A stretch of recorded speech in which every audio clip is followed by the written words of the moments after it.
Hello and welcome back to Continental Club Xtra, where we are breaking down more World Cup action. We have our first quarter-final lined up. It is the Netherlands against Argentina. Never really in doubt. It was always going to be very difficult for Australia. I think they'd only beaten them once in 7 attempts going into it, and their coach was actually playing the last time. And he looks like he's seen a few winters as well. So it was a long time ago. Yeah. That's a bit harsh, coming from a guy that looks as old as I do. Anyway, McCubs, let's get into it. Argentina's display. Were you wowed? Were you not? No, not really. I mean, but I don't think I've really been that wowed by any Argentina display this tournament. I think they were pretty good against Poland. Actually, they completely controlled that game.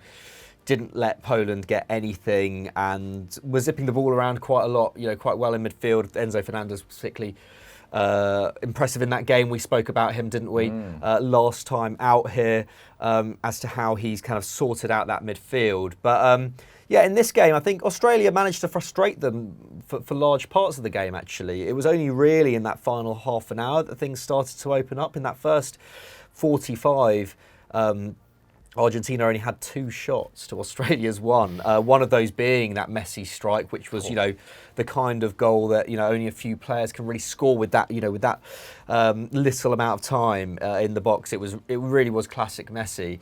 And it just goes to show again how, even in a half where he was generally dealt with pretty well, actually, by the Australian midfield and defence.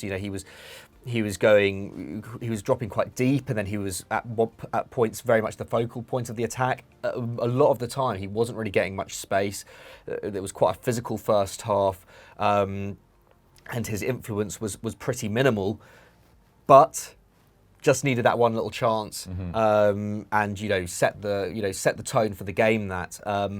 And from there on in, I think Argentina, generally speaking, managed the game pretty well. They were pressed quite hard at the start of the first half. I think, wouldn't be surprised if, that was inspired by watching the kind of Japan games in the group stages, especially against Spain, where they really took them by surprise. And Argentina did look a little bit, shaken by that. Don't know if shaken's the right word, but, quite a few misplaced passes. Rodrigo de Paul was struggling, I think, that first 50 to 60 minutes. Even Enzo Fernandez was, felt like he was under pressure, and they couldn't really progress play. But then Scaloni brings on Lisandro Martinez for McAllister, is it, in the midfield? Switches to a back 3, and suddenly Argentina's attack looks a lot more, there was more width to it than at any point in this tournament, I feel. And suddenly, they looked a lot more dangerous again. It was only really those last 20 minutes, after that Enzo Fernandez own goal, obviously Garan Kuol nearly scored in that final minute. Moments, there was some silly decision making, I think, from individuals in those last 10 minutes from Argentina. But otherwise, I think they managed the game pretty well. It didn't make for an amazing spectacle. Messi's numbers were ridiculous, as they always are. And, a bit like Rodrigo de Paul, a little bit like Julian Alvarez. I think, he, as the game opened up, as the space between the Australian midfield and defence opened up, we were just seeing a lot more brilliance from him, weren't we? Nearly got a classic goal from him in the kind of Maradona mould about midway through the second half. So, I think it's very much a case of job done just about for Argentina. They're still growing into this tournament. They're still giving up almost 0 chances. I think from an Argentina's perspective, it's fine. But obviously, they're coming up against the Netherlands in the next round. And I don't think they've played a team that are anywhere near the Netherlands level yet in this competition. So I think it's going to be a really interesting tactical battle come next week. Yeah, absolutely. It's going to be absolutely massive. I think that game between the Netherlands and the USA was far more entertaining than this one, as you've rightly pointed out. But Messi popping up with a stereotypical Messi goal as ever to get the scoring going. And then Julian Alvarez pouncing on that Matt Ryan mistake as well. Yeah. Probably the biggest goalkeeping clanger we've seen at this World Cup so far. As the Australian captain, especially with them getting that late consolation goal as it turned out, he'll be absolutely gutted about his performance tonight. He did make a couple of saves at various points as well, but it was generally, I thought, quite a dull Argentinian display. I really wasn't that impressed with them at all. And it felt like Papu Gomez again, who started the game instead of Angel Di Maria, just failed to sort of solidify his starting spot. Went off actually, I think, just after half time with that injury as well. And actually, I think it was him that swapped with Lisandro Martinez, having corrected that actually. But McAllister was shortly coming off afterwards as well. But yeah, Australia was always going to be tough for them. I mean, Harry Souttar looked excellent again for them, but they can be proud of their World Cup. 2 excellent 1-0 wins against Denmark and Tunisia, particularly that Denmark result. No one saw that coming. But McCubs, let's talk about that Dutch game. It's going to be absolutely fascinating. It felt like, from our perspective at least, or from my view, when we were watching the Netherlands earlier, it felt like Denzel Dumfries is one of their key attacking threats. Do you think he could be crucial to how this game turns out?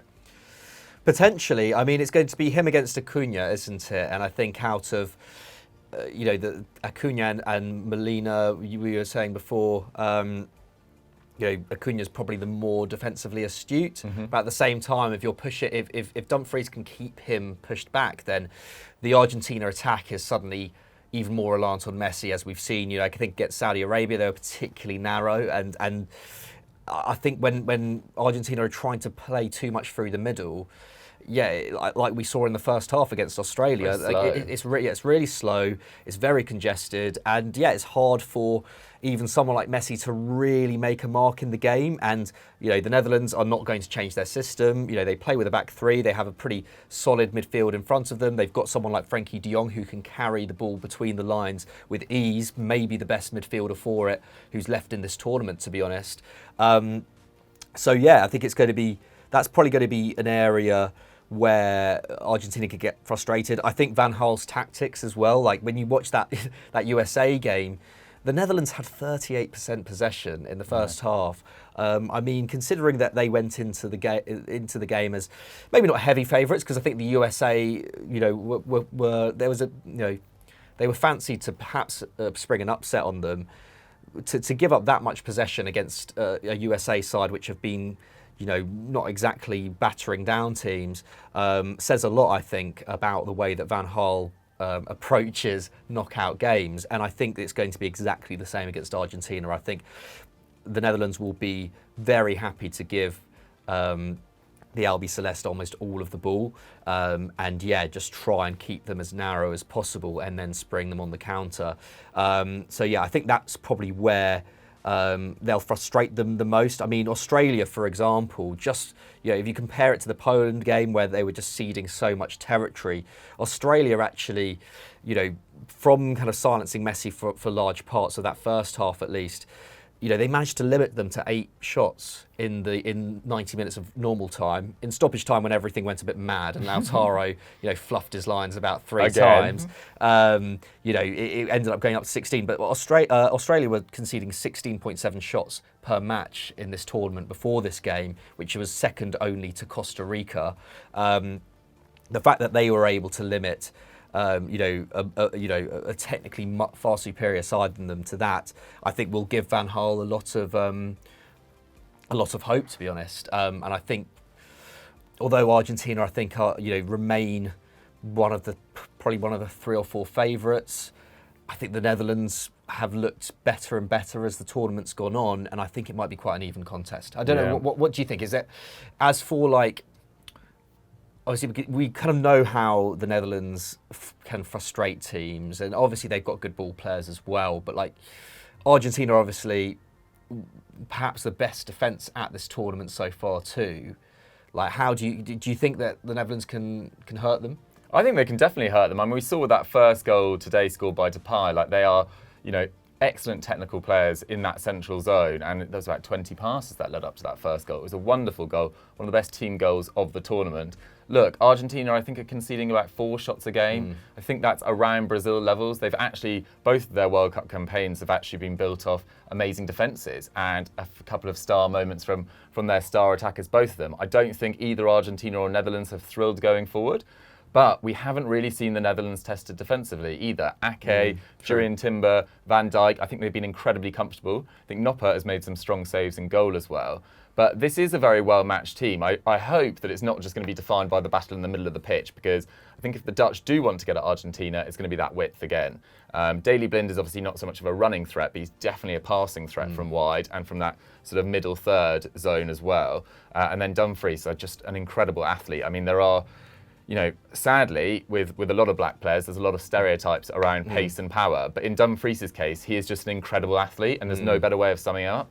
Like, I don't think technically, a lot of Inter fans get quite frustrated with this final ball at times. But as an athlete, there's almost no one that can match him in that position. So Dumfries is going to be crucial. I hope we see a bit more of Koopmeiners, potentially from the start. I love the idea of a De Jong, Koopmeiners, then McAllister, De Paul, Enzo Fernandez battle. I don't think Martin de Roon's been quite at the races so far. So it's going to be absolutely fascinating. As you say, managerially, there's only one winner there in terms of their tactical skills, in terms of their experience at the top level as well. We were talking about it earlier. Van Gaal is approaching the record for most successive World Cup wins, if you count penalty shootouts as a draw, which it probably should be. So, yeah, hugely experienced. I do think Netherlands actually go into a slight favourites for me. Ooh. I think on the basis of their performances today, I am very not that hot on Argentina. And I had them to win the competition before it started. I will say this. I think the Argentina defence, a little bit like the Netherlands, hasn't been massively tested yet, has it? I know the Saudi Arabia game, 2 amazing goals, but aside from that, 3 shots there, yeah. Exactly, they haven't really been majorly tested yet.